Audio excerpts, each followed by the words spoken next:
আজি আপোনালোকৰ সমষ্টিবিলাকতো কিমান উন্নয়ন হৈছে মই চাই থাকো খবৰ লৈ থাকো ৰাস্তা পদূলি দলং সকলো ঠাইতে আপোনালোকৰ বিজুলী আৰম্ভ কৰি উজালা সব আঁচনি আজি প্ৰতিটো সমষ্টিত পদাপন কৰিছে ফলত সকলো সমষ্টি বিধায়কসকলে আজি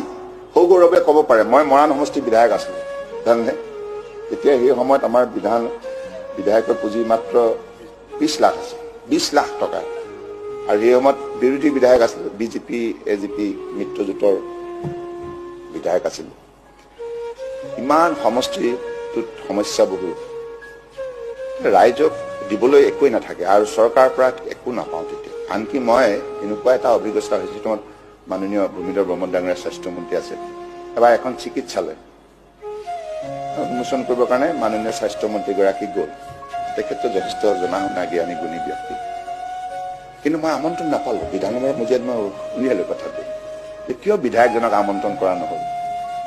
কি কাৰণে মোক বঞ্চিত কৰা হ'ল এনেকুৱা বহুত ধৰণৰ তিক্ত অভিজ্ঞতা হৈছে তথাপি সেইবিলাক কথা মই আজি এই সদনটো তেনেকুৱা কথা কৈ বিশুদ্ধ কৰিব বিচৰা নাই কিন্তু কথাবিলাক সঁচা নহয় কিন্তু এতিয়াতো আপোনালোকে মই ভাবো যে কোনো বিধায়কক ক'ব নোৱাৰে যে মুখ্যমন্ত্ৰীৰ ওচৰত গ'লে মই অৱহেলা কৰোঁ I give maximum respect to all of you. এইটো হৈছে পৰিৱৰ্তন মানসিকতা পৰিৱৰ্তন নৈতিকতাৰ সৰ্বানুষ্ঠানৰ এতিয়া ভৱিষ্যতৰ কথা ভাবিব নালাগে মই ভাবিব লাগে উঠি অহা কণ ভাইটি ভণ্টিসকলৰ যুৱক যুৱতীসকলৰ সংস্থাপনৰ কথা গতিকে আমি সকলোৱে এই কথা ভাবিবই লাগিব যেতিয়াই অসম শক্তিশালী হ'ব অসম উন্নতিৰ জখলাত দুপদূপে বগাবলৈ সক্ষম হ'ব গতিকে সেই যুক্তিৰে মই ভাবো আমি সকলোৱে এই কথাবিলাক গভীৰভাৱে চিন্তা কৰিব লাগিব লক্ষ লক্ষ যুৱক যুৱতীৰ মুখত যেতিয়া হাঁহি বিৰিঙ হ'ব পাৰে সেইটো ৰাজনীতি জীৱনৰ আটাইতকৈ ডাঙৰ কথা মানে কৰে যথেষ্ট আছে ন ভাল বহুত বহুত ধন্যবাদ চক মই এটা কথা কওঁ দ্য মেজিক অফ য়োগা যোগ ফৰ নিৰোগ এইটো হাজাৰ হাজাৰ বছৰ কাল পুৰণি প্ৰাচীন চিকিৎসা পদ্ধতি ভাৰতীয় সভ্যতা সংস্কৃতি আধ্যাত্মিক পৰম্পৰাৰ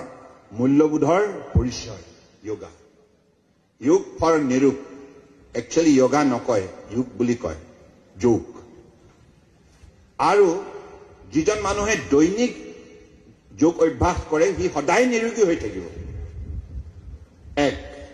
এইটো সৰ্বানন্দ সোণোৱালৰ উক্তি নহয় দেই এইটো তাহানি ঋষি মুনিসকলে তপস্যাৰ কালত হাজাৰ হাজাৰ বছৰ তপস্যাৰ কালত আৱিষ্কাৰ কৰা প্ৰকৃতিৰ বুকুত থকা চিৰন্তন সত্য যোগাৰ যোগেদি কি হয় শৰীৰ মন আৰু আত্মা একাকাৰ হয় আৰু তোমালোকে যোগা যদি দৈনিক কৰা তেতিয়াহ'লে তোমালোকে বিউটি পাৰ্লাৰ যাব নালাগে That is the mantra of yoga. Pakistan Bangladesh ইত্যাদি ৰাষ্ট্ৰবিলাকে বিভিন্ন ধৰণৰ হালাগোলা কৰি আছে কিন্তু ভাৰতবৰ্ষৰ ওচৰত কোনো টিকিব নোৱাৰে ভাৰতবৰ্ষ মহাশক্তিশালী ৰাষ্ট্ৰ আৰু আমাৰ নেতা প্ৰধানমন্ত্ৰী নৰেন্দ্ৰ মোদী ডাঙৰীয়া এজন প্ৰকৃত দেশভক্ত শক্তিশালী নেতা যিগৰাকী আজি বিশ্বৰ বুকুত ভাৰতবৰ্ষক শক্তিশালীভাৱে প্ৰতিষ্ঠা কৰিছে আৰু আমি 140 কোটি 84 লাখ ভাৰতীয় আজি তেখেতৰ নেতৃত্বত গৌৰৱ জীৱনটো সুন্দৰভাৱে পৰিচালনা কৰিব লগা হলে আমি নিজৰ স্বাস্থ্যটোক যত্ন ল'বই লাগিব সেইবাবে এই পৃথিৱী এক ক্ৰীড়াংগন ক্ৰীড়াই হ'ল শান্তিৰ প্ৰাংগন শান্তি মানে কিয় ভূপেন দাই এই গীত গাই গৈছিল এই কাৰণে শৰীৰৰ শান্তি শৰীৰত যদি অশান্তি থাকে বেমাৰ আজাৰ থাকে শান্তি থাকিব সমন্বয় থাকিব তাতেই ভাতৃত্ববোধ থাকিব তাতেই আন্তৰিকতা থাকিব তাতেই মানৱ প্ৰেম থাকিব আৰু সেইখনে হ'ব ৰাম ৰাজ্য অৰ্থ হ'ল মানৱতা ৰাম ৰাজ্য অৰ্থ হ'ল মূল্যবোধ ৰাম ৰাজ্য অৰ্থ হ'ল শ্ৰদ্ধা ভক্তি হিন্দুৱে হওক মুছলমানে হওক খ্ৰীষ্টানে হওক বুদ্ধিষ্টে হওক জৈন হওক শিখ হওক অসমীয়া বঙালী মাৰোৱাৰী বিহাৰী বঙালী পাঞ্জাবী নেপালী সকলোৱে বিভিন্ন জাতি জনগোষ্ঠী জনজাতি অনুসূচিত জাতি সৰু বৰ সকলোৱে মিলাপ্ৰীতিয়ে থকাটোৱে হৈছে পঞ্চায়ত ৰাজ ব্যৱস্থাৰ আপোনালোকে মোক এইখন আসনত অধিষ্ঠিত কৰিছে বেয়া কাম কৰিবলৈ নহয় ভাল কাম কৰিবলৈ বৃহত্তৰ অসমীয়া জাতিৰ মান সন্মান ৰক্ষা কৰিবলৈ নহয় হয়নে গতিকে সেই কাম মই কৰিবই লাগিব, ইয়াৰ কোনো বিকল্প নাই।